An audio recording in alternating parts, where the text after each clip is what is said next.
Cultura Geral. Apoio Faculdade Milton Campos. Conceito máximo no MEC. A faculdade com maior número de aprovados na OAB.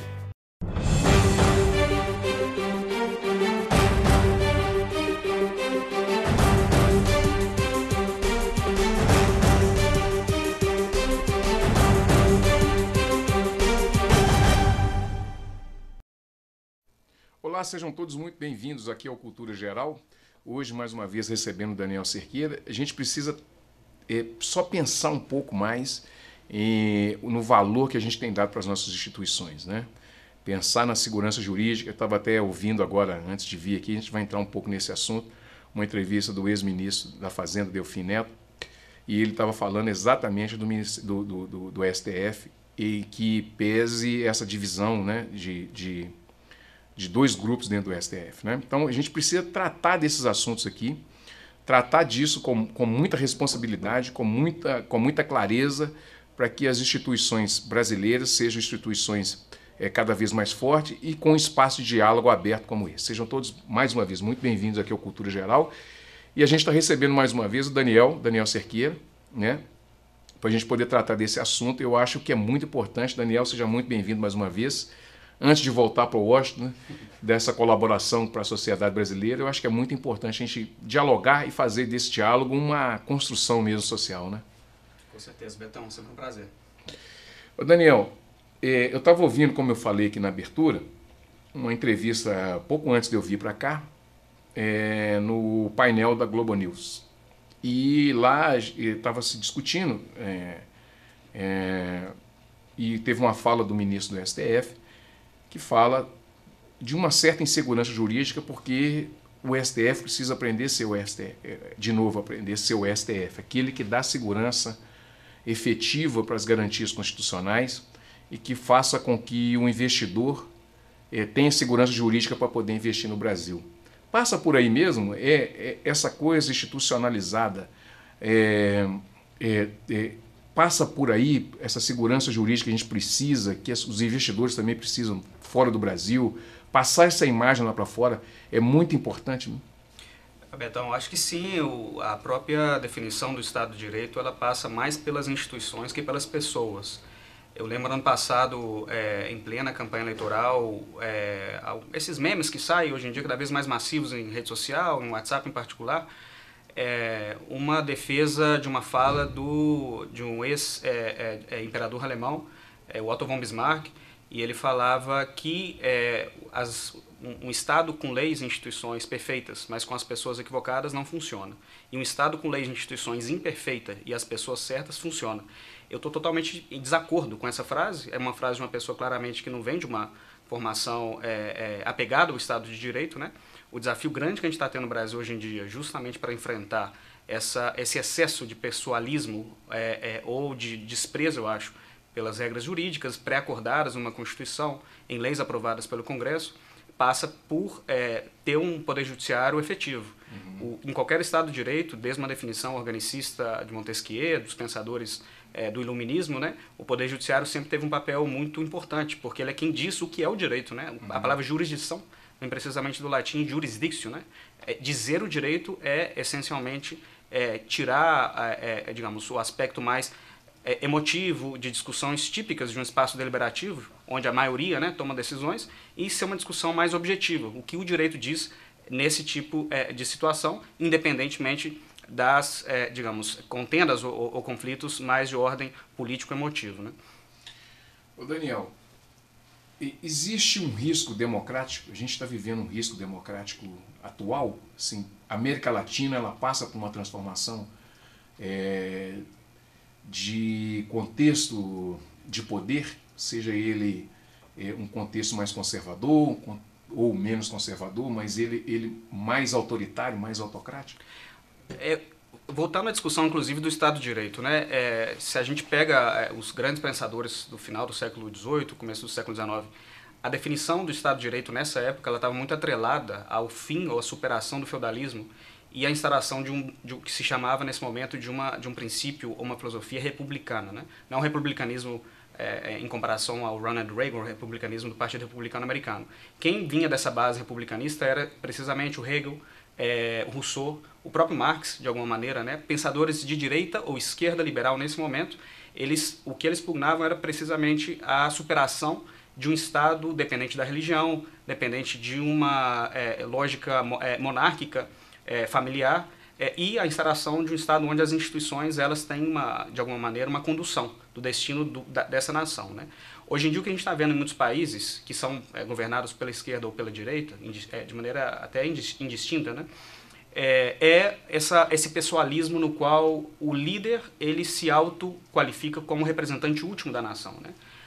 Essa frase muito famosa do Hitler, né? Eu sou a consciência alemã, então o que eu digo, naturalmente, não precisa de nenhum filtro institucional. Eu represento eu mesmo o próprio povo alemão. Se a gente faz um pouco de análise de linguagem, de governantes do México, governantes do Brasil, dos Estados Unidos, que para alguns é considerado de esquerda, outros de direita, no fundo o que eles estão propondo as instituições prejudicam os anseios da nação, e eu represento esses anseios. Né? Nesse sentido, sim, claramente a gente está tendo uma crise não só da democracia, mas particularmente do Estado de Direito. E democracia sem Estado de Direito não existe. Uhum. A democracia ela parte do princípio deliberativo, onde a maioria tem a última palavra. E o Estado de Direito ele parte do princípio onde as regras constitucionais e legais elas limitam, inclusive, os anseios da própria maioria. E essas regras, hoje em dia, em países como o Brasil, a gente vê cotidianamente sendo desrespeitadas, particularmente pelo governo atual. Né? Como é que a gente pode ver isso de fora para dentro? Você está em Washington, né, na fundação, e como é que é enxergar isso de fora para dentro? Se você lê os meios de comunicações, talvez mais sérios, mais renomados, particularmente nos Estados Unidos e Europa, a visão que está se tendo, né, do Brasil enquanto a retrocessos institucionais é uma leitura bem alarmista. Eu acho que as consequências para o prestígio, por exemplo, do Ministério de Relações Exteriores do Brasil, do Itamaraty, normalizando a indicação de um filho do presidente da República como embaixador de Washington, não é sem nenhum precedente. Esse tipo de situação claramente está expondo muito o Brasil. O Brasil está sendo comparado ao que em inglês chama de rogue states, né? Os estados, como, por exemplo, Irã, Arábia Saudita, Rússia, de alguma maneira. Né? E justamente esse exemplo me permite reforçar esse argumento. O argumento do próprio presidente Jair Bolsonaro é que se o meu filho é embaixador de Washington, claramente os interesses vão ser melhores atendidos, porque ninguém vai deixar no telefone um filho de um presidente da República. Né? Eu acho que a lógica hegeliana da impessoalidade do Estado de Direito é precisamente por aí. O que o embaixador representa não é um presidente da República, é o próprio Estado, os interesses de um Estado. Né? Então, substituir os interesses nacionais pelos interesses de uma família ou de um presidente é claramente um sintoma de uma crise democrática, uma crise do Estado de Direito. Como é que você tem visto nesses últimos 7 dias, 8 dias, né? Você está aqui mais ou menos uns 10 dias, então você está vivendo essa efervescência do que a gente está vivendo depois de ter passado um tempo fora. Como é que você está vendo todo esse turbilhão que a gente está vivendo aqui, no sentido de conseguir captar o que essa estrutura de poder montada no Brasil hoje está representando? Por um lado, acho que foram dias particularmente, eu diria, heterodoxos, eu diria assim, né? Acho que o presidente brasileiro teve uma inspiração muito, eu diria, negativa nos últimos dias. Essas declarações que ele fez sobre o desaparecimento do filho do presidente da OAB, eu acho que não é só uma questão de falta de decoro político e institucional, é falta de decoro até espiritual. Por outro lado, o que eu vi é também uma espécie de maturidade de representantes de algumas instituições. Hoje em dia, elogiar pessoas como Rodrigo Maia parece que você vira automaticamente de uma linha política determinada. Né? Eu acho que correspondem às pessoas que ocupam esse tipo de instituições criticarem a postura de quem seja. Postura de ministro do STF, por exemplo, o caso do Toffoli, que suspendeu as investigações onde se usam relatórios do COAF. Eu acho que isso é uma aberração jurídica. E claramente, né, determinado por fatores políticos, investigação do próprio filho do atual presidente Bolsonaro. Além das declarações do Rodrigo Maia, que você pode ter uma ou outra opinião, mas o ideal no espaço democrático é você criticar e condenar ideias, né, ou comentários, não condenar e criticar pessoas. As ideias do Jair Bolsonaro em si mesmo são condenáveis até agora, quase todas. Ele como pessoa, claramente, tá além, né? Além de ter uma imunidade jurídica, acho que qualquer ser humano tem imunidade ética, eu diria, né? Desqualificar alguém pelo seu caráter mais de ser uma outra pessoa é claramente, para mim, um demérito para a discussão democrática. Além das declarações do Rodrigo Maia, eu fiquei bem surpreso, na verdade, com os editoriais que saíram hoje. Quase todos os grandes meios de comunicação do Brasil, impressos, né? O Globo, o Estadão, Folha de São Paulo, com editoriais bem fortes, criticando essa postura tão intempestiva e temperamental do presidente, né? Isso num país como o nosso, que passamos por ditaduras militares, que buscamos avançar no discurso político, consensos mínimos, né? Judiar, eu diria, ou tratar com sarcasmo, ou com escárnio, uma pessoa que não conheceu o pai, desapareceu na época da ditadura, eu acho que isso é inaceitável, né? É uma questão de evitar também retrocessos éticos no discurso, porque isso é parte da maturidade também democrática. E como é que você vê também essa relativização das opiniões, tanto da esquerda quanto da direita também? Porque existe uma relativização das opiniões e aquela que seria de centro, bom senso, né, que a gente poderia considerar o bom senso, ele não prevalece. Como é que é ver tudo isso? Na entrevista com o Ciro, você deve ter visto, quando ele fala da imprensa internacional, fala da imprensa americana, ele fala que é uma imprensa muito severa, né? É uma imprensa muito dura. E como é que você vê essa relativização aqui no Brasil e como é que você vê o papel da imprensa no campo nacional? Essa discussão, ou como você diz, esse paradoxo de direita e esquerda no Brasil ganhou muita força ano passado. Eu fiquei até surpreso, Betão, com a qualidade, ou falta de qualidade, né? De certos argumentos do tipo o nazismo é de esquerda. E eu acho que a gente tem que sair um pouco também dessa tendência a qualificar uma pessoa, uma ideia automaticamente como esquerda e direita. Eu não sei se você sabe, ou se os ouvintes aqui, os espectadores sabem, de onde vem essa divisão entre esquerda e direita, né? Isso remonta à época da Assembleia Constituinte durante a Revolução Francesa, e era a posição onde se sentavam os grupos jacobinos, girondinos e os grupos monárquicos, digamos. Então, a gente, hoje em dia, 200 anos depois da Revolução Francesa, está qualificando uma ideia, uma pessoa, de acordo com a posição, basicamente, da bunda dos constituintes franceses. Eu acho uma aberração. Se a gente for tomar posições de certos partidos que se autoqualificam, com autodenominam, inclusive, de esquerda, né? O próprio PT, o PSOL, eu acho que existe uma tendência também criticável a utilizar uma espécie de fundamentalismo ético, né? Como ele sendo o dono da verdade, o dono do que deve ser uma certa política pública, em uma série de esferas de decisões políticas, e uma crítica automática a tudo que está sendo decidido pelo atual governo, por exemplo, ou de partidos que não são da base de oposição. Durante muitos anos, inclusive, o próprio PT defendia algumas reformas, ou aspectos da reforma, por exemplo, tributária, ou a própria reforma à Previdência, que agora está sendo discutida no Congresso, apoiada pelos partidos oficialistas, eu diria assim. E o atual governo, na verdade, é difícil saber o que ele pensa. Eu leio notícias do Brasil quando eu acordo, quando eu estou no trabalho, quando eu estou no almoço, quando eu durmo. 4, 5 vezes por dia eu leio notícias do Brasil. Eu não encontro ainda um fio condutor de qual é um projeto de nação do atual governo, né? Parece uma improvisação constante, apagando fogo a cada momento, declarações que têm que ser retratadas. O presidente fala uma coisa de dia e de tarde ou de noite ele está falando fui mal interpretado, fora de contexto. Então, em todo caso, Betão, eu tenho uma convicção de que o discurso político no Brasil está extremamente polarizado. Isso é prejudicial a um projeto de nação, vai além de disputas políticas, né? E particularmente não ser, eu acho que hiperbólico, por exemplo, qualificar o Bolsonaro como fascista. Eu nunca tive de acordo com esse tipo de argumento, né? O fascismo ele tem uma definição histórica muito séria. Foram 6 milhões de judeus, somente de judeus, exterminados durante a Segunda Guerra Mundial, conhecido como Holocausto. Se definir uma pessoa, uma ideia como fascista, porque o Bolsonaro, inclusive no caso do desaparecimento forçado do pai do presidente da OAB, eu acho que é um exagero que vem em contra de também um projeto de qualidade da discussão política. Eu acho que tem que ser matizado bastante quais são os qualificativos que a gente usa para definir as falas do próprio presidente. Daniel, qual é a importância dos espaços de debate, discussão e ampliação de ideias? É o coração da democracia, Betão. Eu diria, inclusive, né, o principal pilar da democracia é a liberdade de expressão. Aqui no Brasil a gente está tendo uma discussão muito importante sobre isso, né? Esses ataques até institucionais, contra particularmente o Greenwood, pelas exposições que foram feitas, né, a atuação dos procuradores e do juiz Sérgio Moro no caso da Lava Jato. Eu acho que a blindagem da liberdade de expressão e da possibilidade da pessoa dizer o que ela pensa é fundamental. Infelizmente, já não passa só por uma defesa absoluta da liberdade de expressão, passa também pelos filtros de combater as mentiras deliberadas, né? Que em rede social é muito difícil, é muito mais complexo.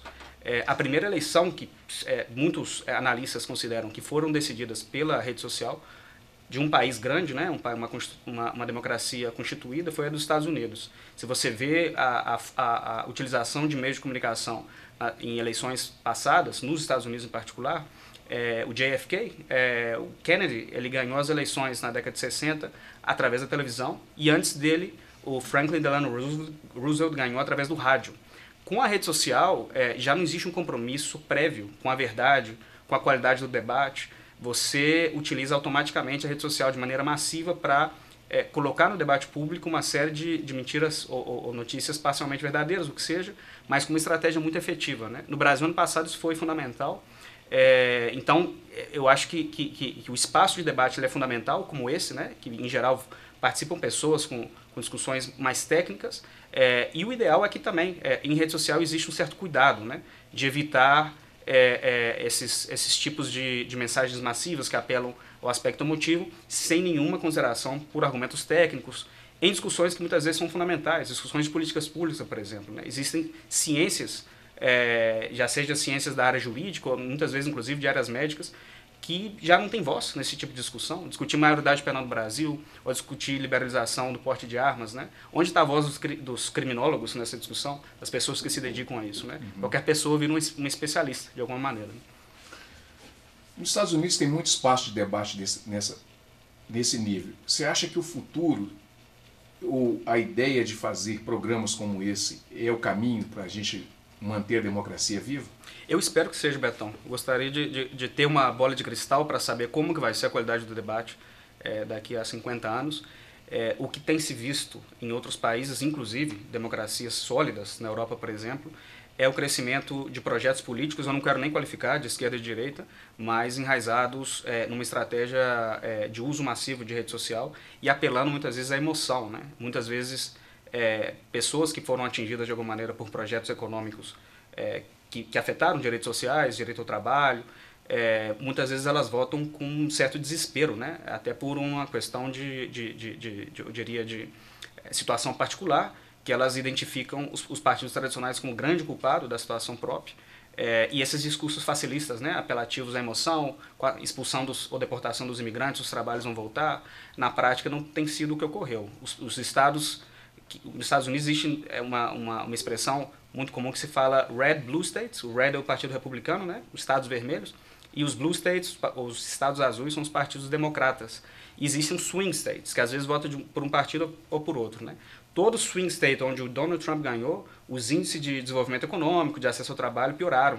E é provável que esses estados voltem a votar novamente pelo Donald Trump, porque existe esse impacto de desemprego, de falta de acesso a certos direitos sociais, que colocam essas pessoas numa situação muito mais vulneráveis, eu diria. A desinformação, a procurar no outro inimigo, né, no imigrante em particular, como grande culpado da minha própria situação. Bom, deixa eu fazer um intervalo, tomar uma aguinha, daqui a pouquinho a gente volta com mais Cultura Geral, não saia daí.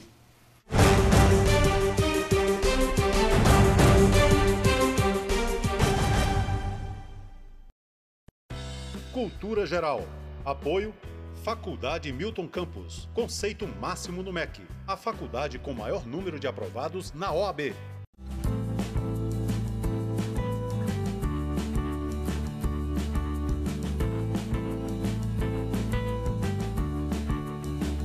No projeto Curtindo as Férias na Escola, os alunos contam com atividades lúdicas e interativas, além das que eles já estão acostumados, o que traz um maior interesse também, né, dessas crianças poderem vir até a escola. Tem muita criança que não teve a oportunidade de viajar, né, de ir para lugar nenhum com os pais. Que foi muito legal, porque senão a gente ia ter ficado na rua fazendo outras coisas. Eu achei muito legal, porque a gente fica brincando e faz várias coisas. A gente jogou vôlei, futebol, basquete, queimada. A melhor atividade que eu gostei foi capoeira. Hoje é o último dia, eu já tô sentindo falta. para os pais também é uma tranquilidade. A criança está aqui na escola, sabe, está em segurança, né? Tem pessoas tomando conta. Enquanto eles estão trabalhando, estão exercendo outras tarefas, os seus filhos estão divertindo em um ambiente seguro. Cultura Geral. Apoio Faculdade Milton Campos. Conceito máximo no MEC. A faculdade com maior número de aprovados na OAB.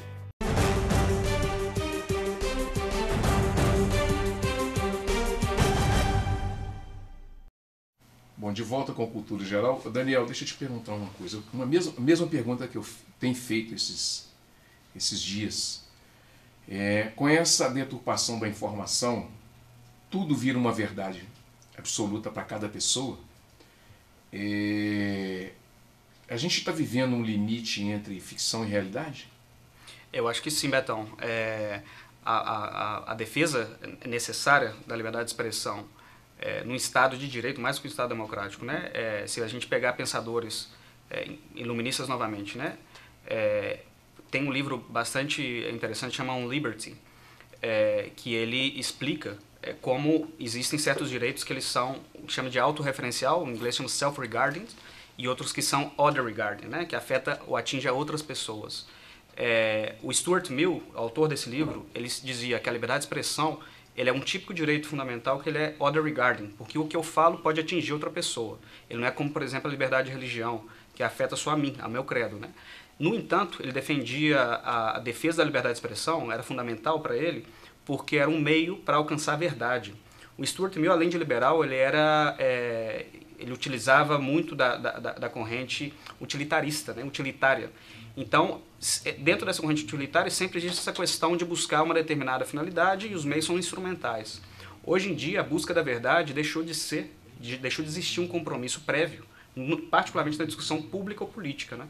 Se você não usa a liberdade de expressão aceitando que a verdade tem que prevalecer de acordo com uma discussão racional, que é uma lógica mais liberal no sentido clássico, político, já não existe esse compromisso ou essa aceitação de que a verdade vai ter que ser buscada. Por isso que se usa muito o termo pós-verdade, né? O uso, por exemplo, da rede social para desconstruir a verdade com uma determinada finalidade política, infelizmente tem sido a regra em debates eleitorais de uma série de países, o Brasil não é exceção. O que a gente viu no ano passado, por exemplo, foi uma aberração. Eu acredito que muitas pessoas votaram, por exemplo, pelo Bolsonaro, acreditando fielmente que existia realmente essa questão da mamadeira peniana, né? Uma mamadeira de piroca, perdão pela expressão. Mas é o que foi de fato, né? Para a gente ir para a parte final do programa, a Due Process of Law Foundation, ela está baseada em quê? Ela foi criada 20 anos atrás por um jurista bem reconhecido que chama Thomas Burgenthal. Ele foi, entre outras coisas, um sobrevivente de Auschwitz. Ele tem ainda as tatuagens no braço. Foi uma das poucas crianças que sobreviveram a 3 campos de concentração nos Estados Unidos. Tem um livro muito bonito de autoria dele, sobre a experiência dele, que chama A Lucky Child. Eu acho que em português deve ter sido traduzido como Uma Criança de Sorte. E ele foi também o primeiro juiz-presidente da Corte Interamericana de Direitos Humanos, foi magistrado da Corte Internacional de Justiça. Ele criou a instituição como uma espécie de think tank. Nos Estados Unidos usa-se muito essa expressão para definir instituições que produzem relatórios e estudos, particularmente a minha fundação, para estudar o papel do Poder Judiciário em processos de violência extrema, né? Conflitos armados na América Central, e também para estudar a questão do pós-conflito. Sempre pensando no Estado de Direito, acesso à justiça, e o mandato geral é buscar fortalecer a democracia e o Estado de Direito na América Latina. Nessa fundação, eu coordeno uma área que chama Direitos Humanos e Recursos Naturais, com algumas linhas de trabalho. O mandato nosso, reitero, é buscar utilizar o direito internacional, os direitos humanos, nesse tipo de discussão. Produzimos relatórios, estudos, emitimos opiniões. E aqui no Brasil a gente tem trabalhado particularmente o tema ambiental, porque é um tema onde tem tido muito retrocesso e está gerando também um certo impacto, né, ante fóruns internacionais. Cada vez mais o Brasil está sendo exposto, por exemplo, na ONU e na OEA por esse retrocesso. Para a gente encerrar, como é que você vê o Glenn, o papel do Glenn, nessa interligação entre a fundação, os direitos humanos, a liberdade de expressão e a democracia? Ontem acho que teve um evento, né, de basicamente apoio ao Glenwood. Eu acho, francamente, Betão, ele é um excelente exemplo de como o Brasil tem assim, embarcado num processo, eu diria, de autoritarismo até institucional. Esse decreto, né, essa portaria que foi assinada pelo Ministério da Justiça, afirmando a possibilidade de retirar ou expulsar, retirar a permissão de permanência ou de expulsar estrangeiros que cometem, por um lado, delitos que eu acho que é normal, em qualquer país democrático é normal que uma pessoa investigada ou condenada por terrorismo possa ser, por exemplo, deportado ou ter a permissão de, ou visto. Isso, né, já é natural, caçado. no direito internacional já permite. O direito internacional, na verdade, exige que uma pessoa condenada por terrorismo não tenha o que chama safe haven, né? Porto seguro em nenhum país. O país tem que ou processar ou entregar a outro país que o processa. O problema dessa portaria, Betão, é que ela permite que uma pessoa seja expulsa ou o status migratório revisado se representa um perigo à ordem constitucional, com um texto extremamente vago, claramente feito à medida para ele. E o porta-voz do presidente deu uma declaração, eu acho que foi ontem também, afirmando que essa pessoa cometeu um crime sem definir qual delito que ele cometeu. Isso é inaceitável no Estado de Direito, né? Eu confio plenamente de que se chega a dar-se uma situação dessas, o Poder Judiciário vai intervir através de uma ação de habeas corpus. Claramente várias das pessoas vão se manifestar publicamente, né, contra essa possibilidade. E do mesmo jeito que há uns anos atrás o presidente Lula, o ex-presidente Lula, ele fez um ataque pessoal, você vai lembrar disso, ao correspondente do New York Times, por fazer afirmações, por exemplo, de que o Lula era alcoólatra. Se o Lula é não alcoólatra, não é o problema. Se a pessoa tem direito de afirmar que você é alcoólatra, particularmente se uma pessoa que ocupa uma função pública é alcoólatra, ou que essa pessoa está envolvida em uma determinada conduta. Isso não pode ser nem apenado, né, sujeito a nenhum tipo de represália ou de processo judicial, e também não pode ser sujeito a nenhum tipo de perseguição ao status migratório dessa pessoa.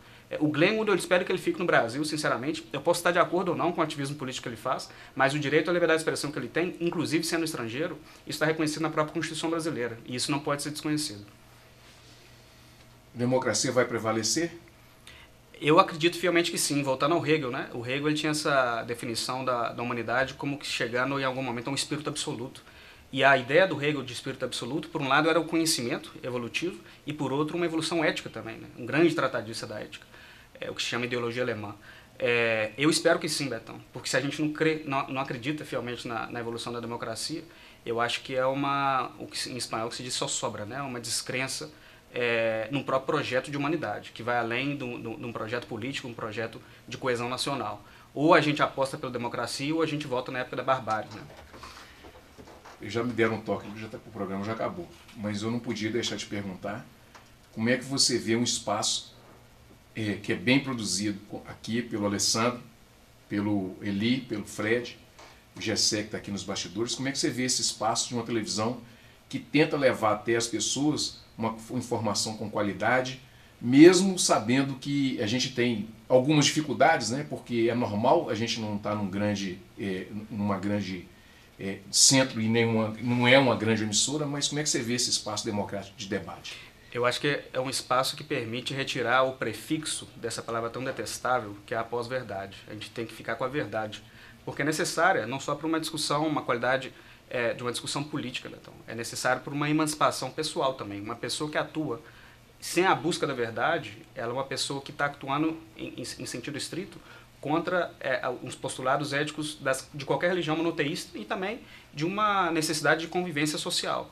Vocês aqui promovem discussões técnicas, muitas vezes discutir certos temas a partir da emoção, ela é muito fácil de concluir ou de aceitar essa conclusão, né?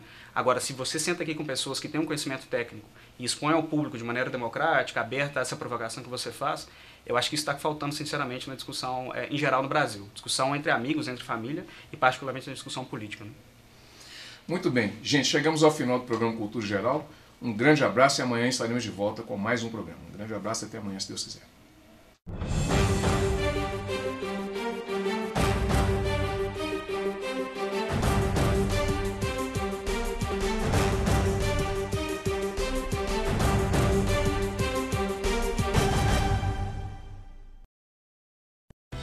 Cultura Geral. Apoio Faculdade Milton Campos. Conceito máximo no MEC. A faculdade com maior número de aprovados na OAB.